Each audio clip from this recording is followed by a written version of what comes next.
Eu acho que ele não vem. Eu acho que ele não vem mesmo. Ele tá com medo, isso sim. Também acho. Então, eu disse pra você. Com licença. Com licença, podem me dar atenção um minuto, por favor? Meu nome é Matt Hewitt e eu sou amigo do Scott, o rapaz que deveria falar para vocês esta noite.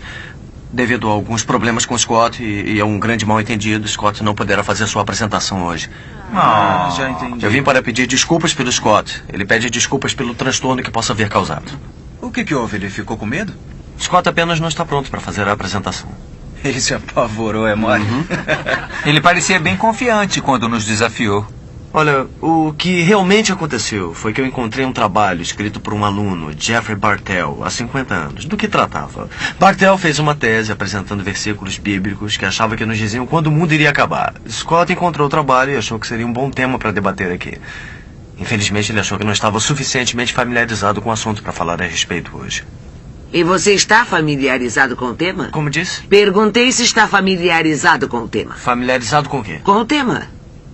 Bom, eu estudei bastante, depois eu fiz meus próprios estudos, então eu... Gostaríamos de ouvir. Não está entendendo. Eu só vim aqui para dar o recado do Scott. Você é cristão, não é? Sou. E os cristãos devem estar preparados para defender sua crença, não é? Deve sim, mas... Queremos ouvir. Olha, eu sinto muito pelo mal-entendido que aconteceu, mas eu não estou disposto a discutir o tema. Temos um típico cristão. Fazem essas afirmações sobre céu e inferno e dizem que precisamos de Jesus para nos salvar, mas só vão até aí. A maioria não sabe grande coisa sobre sua fé. Olha, minha senhora... Não, olhe você. Viemos aqui para ouvir um debate sobre quando o mundo irá acabar e não para perder tempo. O seu amigo devia ter pensado nisso antes de ter se comprometido. Então, se está a par da informação, nos conte, porque foi para isso que viemos aqui. Quem é a atacante? Não sei, mas estou adorando. Eu não quero discutir esse tema. Vocês não acreditam em Deus, quanto menos na Bíblia, como sendo a palavra de Deus. Não aceitam nada do que eu tenho a dizer, de que adianta? Muito bem. Daremos a você 2 créditos. Existe um Deus e a Bíblia é a palavra de Deus. Pronto, agora não tem mais desculpas. Nos diga quando o mundo irá acabar. Nós queremos saber.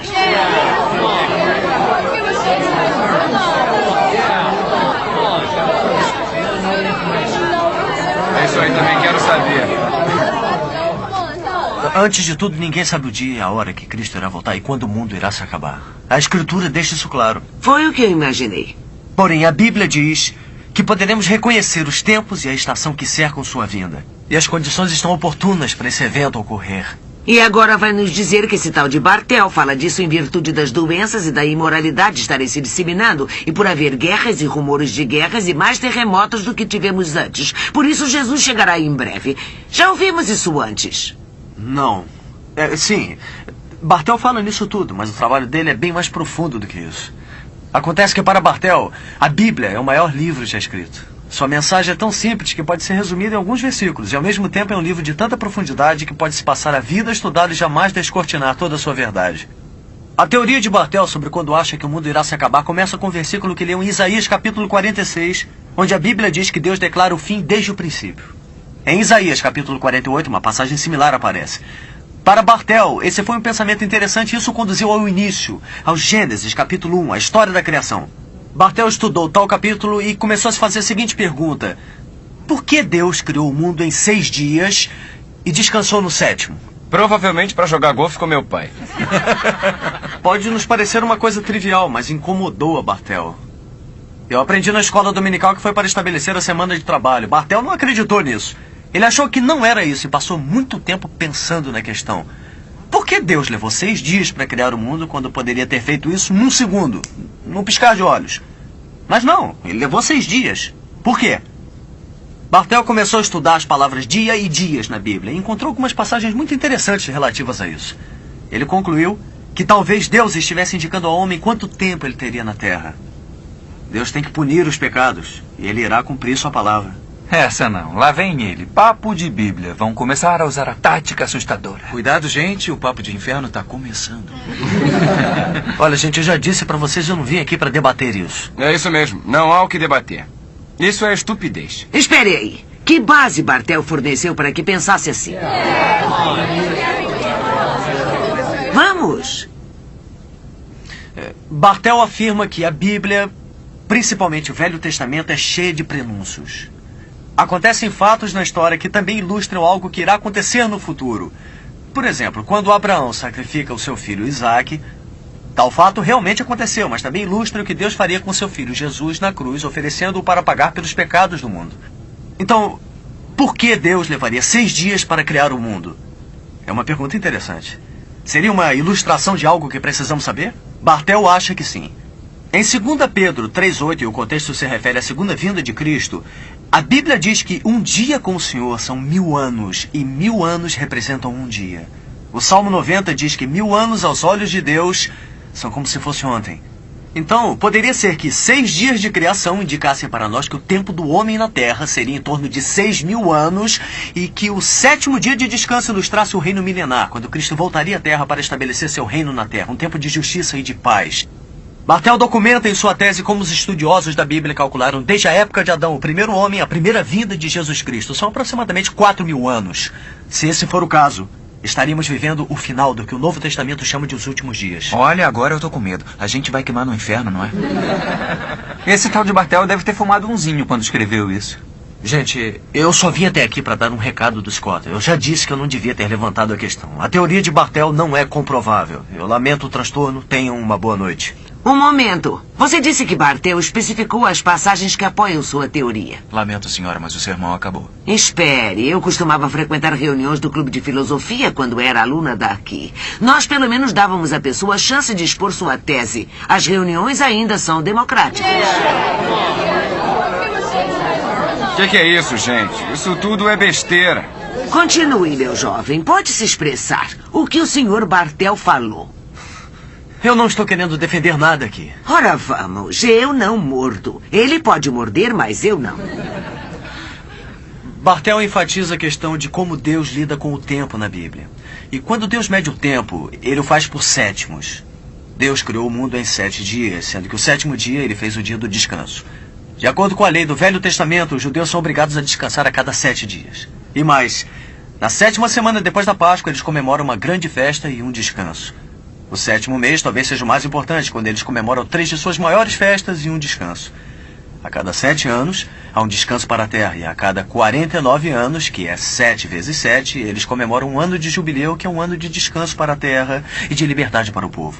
Então fazia sentido para Bartel que Deus tenha estabelecido o período de 7.000 anos para o homem habitar a terra, sendo que os últimos 1000 anos seriam um tempo de descanso, quando Jesus retorna para estabelecer seu reino na terra. Apocalipse, capítulo 20. Bartel está certo quando afirma que quando Deus lida com o tempo, ele o faz por sétimos. É o sistema de maior predominância na palavra de Deus. Grande coisa. Deus sabe que 7 é um número de sorte, daí?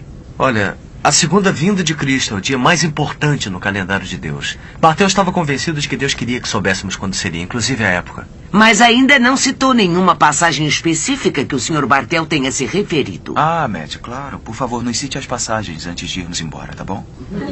O quê? Passagens que não farão sentido para vocês, das quais irão zombar? Não, obrigado. Por favor, Matt. Queremos rir. Vamos ouvir as passagens. Break, Matt. Querem passagens? Tudo bem, eu vou lhes dar umas 2 passagens. A primeira está em Oséias. Oséias é um profeta no Velho Testamento. Você lembra dele, não é, Greg?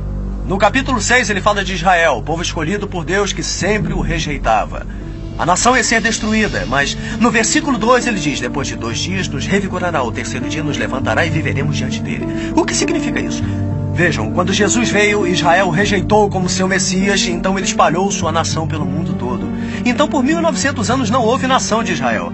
Mas Deus diz que depois de 2 dias ou 2000 anos eu os revigorarei e então Israel viverá diante de mim. Podemos ver isso já acontecendo. A nação espalhada de Israel foi reunida diante de nossos olhos. Em 1948 Israel se tornou uma nação novamente. Isso é muito importante. Porque Deus está revigorando essa nação de Israel e ela revive diante dele porque Jesus está voltando para restabelecer o seu reino. Vocês por acaso já conheceram um canita, hein, Frank? E um amorita? Não. Porque eles foram inimigos de Israel e não foram preservados. Os judeus foram porque foram o povo escolhido por Deus e ele deve cumprir suas promessas de reino que fez a eles. Mas os judeus continuam a rejeitar Deus. Por quanto tempo? Depois de 2 dias nos revigorará, ao 3º dia nos levantará e viveremos diante dele. Os eventos da segunda vinda podem estar para começar. Bartel vê o mesmo prenúncio em Êxodos 19, versículo 11, quando Deus disse a Israel para se limpar e aguardar 2 dias, porque eu descerei no 3º dia diante de toda a nação. Em João, capítulo 11, Lázaro, um judeu, havia morrido e Jesus espera 2 dias até ressuscitá-lo dos mortos. Por quê? Bartel diz que isso ilustra como Deus estava para dar as costas à nação de Israel durante os próximos 2000 anos ou 2 dias, e que ele iria recomeçar a tocar no resto do mundo através da igreja do Novo Testamento. O que ele fez? Deus não joga tudo isso aí para ocupar espaço. Talvez Bartel esteja certo e Deus esteja tentando nos dizer algo. Tá perdendo sua plateia, amigo. Tudo bem. Vocês querem mais uma passagem? Bartel diz que em Mateus capítulo 17, versículo 1, Jesus toma 3 de seus apóstolos, Pedro, João e Tiago, os leva para uma montanha longe dos outros. Agora, o que acontece lá? Jesus se transforma diante deles e eles têm uma visão de sua segunda vinda gloriosa. Eu deixei de lado as primeiras 3 palavras da descrição do primeiro versículo, quando a Escritura diz, depois de 6 dias, Jesus toma consigo Pedro, Tiago e João para uma montanha longe do resto do grupo. Por que Deus coloca isso? Será que estaria ocupando espaço de novo ou talvez esteja tentando nos dizer algo que precisássemos saber? Lembrem que o tempo de Adão a Cristo são 4.000 anos ou 4 dias. O tempo do período da igreja poderia ser cerca de 2.000 anos ou 2 dias. Então poderia isso significar que algum tempo depois de 6 dias ou 6.000 anos, Deus irá revigorar Israel e cumprir suas promessas àquela nação. Breve, muito breve, haverá um tempo de julgamento nessa terra como nunca houve antes, antecedendo a volta de Cristo que a Bíblia chama de a Grande Tribulação. E adivinhem o que é? Um período de 7 anos. Confusos? Querem mais? Olha, eu acho que esse tal de Bartel leu um pouco demais nas entrelinhas, não acha? Ou talvez Bartel ache que Deus esteja tentando nos dizer algo. Deus já julgou o mundo uma vez nos tempos de Noé, lembram? Em Gênesis 6, nos diz que havia uma grande explosão populacional naquela época e a terra estava corrompida e cheia de violência. É parecido com os tempos de hoje. Ele exterminou toda a população com uma inundação e somente 8 pessoas sobreviveram.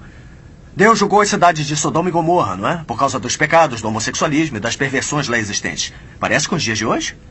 Ele arrasou com toda a cidade e somente 3 se salvaram por lá.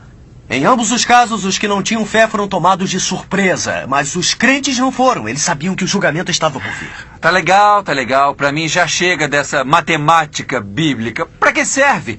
O que o Bartel tá querendo dizer? O que Bartel está dizendo é que nosso tempo está para acabar.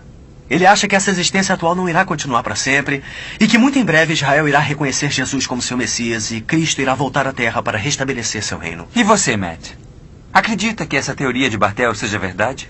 Eu já disse que a teoria não pode ser comprovada. Eu nem queria falar a respeito. Você acredita? Acha que esse tal de Bartel está certo e que o mundo vai mesmo acabar? Eu já disse, eu não queria falar a respeito. Acredita que seja verdade? Eu quero saber. Anda, fala logo.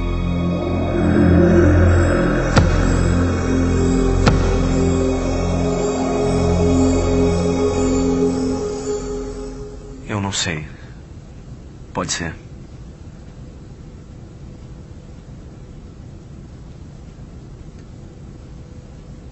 Mas disso eu sei. O fim do mundo acontece todos os dias para algumas pessoas porque elas morrem. E se a pessoa não tem uma relação pessoal com Jesus Cristo, ela irá passar uma eternidade consciente no lago de fogo longe da presença de Deus. Disso eu tenho certeza.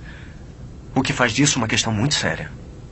Mas há muitas religiões no mundo. Por que acha que a sua está certa? Não, Derek. Há muitos nomes para as religiões do mundo. Mas todas elas estão numa só categoria. Cada religião, a não ser o cristianismo bíblico, ensina que a pessoa pode ser salva por seu próprio mérito, sendo boa e realizando certos rituais. Mas a Bíblia nos ensina que ninguém pode estar certo aos olhos de Deus por realizar bons atos, Romanos 3:20. E que todos pecamos e carecemos da glória de Deus, Romanos 3:23. Nós precisamos entender que o padrão bíblico para entrar no reino dos céus é ser perfeito. Totalmente sem pecado ou justo, conforme a Bíblia diz. Se isso é verdade, ninguém vai entrar no reino dos céus. Ninguém é perfeito. Nem mesmo você. Isso mesmo. Por isso, tanto você quanto eu precisamos de Cristo. Todos nós. Pois quando Jesus viveu na terra, ele viveu uma vida de perfeição. Ele jamais pecou porque era Deus. E então ele morreu na cruz para pagar por nossos pecados, ressuscitou dos mortos e Deus recebeu Cristo de novo. Por quê? Não foi porque ele era um homem bom, mas porque ele cumpriu a exigência de ser perfeito. Jesus era justo e somente os justos herdarão o reino dos céus. Então, se Deus não baixou o padrão até para o seu próprio filho, por que havemos de pensar que o fará por nós? Milhões de pessoas andam por aí achando que vão para os céus por levarem o que pensam ser uma vida de bem. E levarão um choque, porque isso não basta. Deus tem um padrão de perfeição absoluta. E porque apenas Jesus é perfeito, é somente quando nos comprometemos e recebemos Jesus como nosso Senhor e acreditamos no que fez por nós na cruz que nos livramos de nossos pecados. Por isso, ele merece todo o crédito. E é por isso que tanto você quanto eu precisamos de Cristo. Desculpe, mas eu acho que não sou tão crédulo quanto você. Jesus Cristo quer lhe dar a vida eterna, Derek, além de um propósito para sua vida hoje. Eu declino. É sua escolha.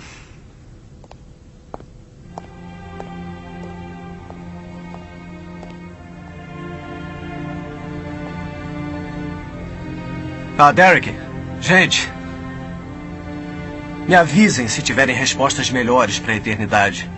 Algo que nos ofereça uma verdadeira esperança. Ou preferem nem pensar nisso?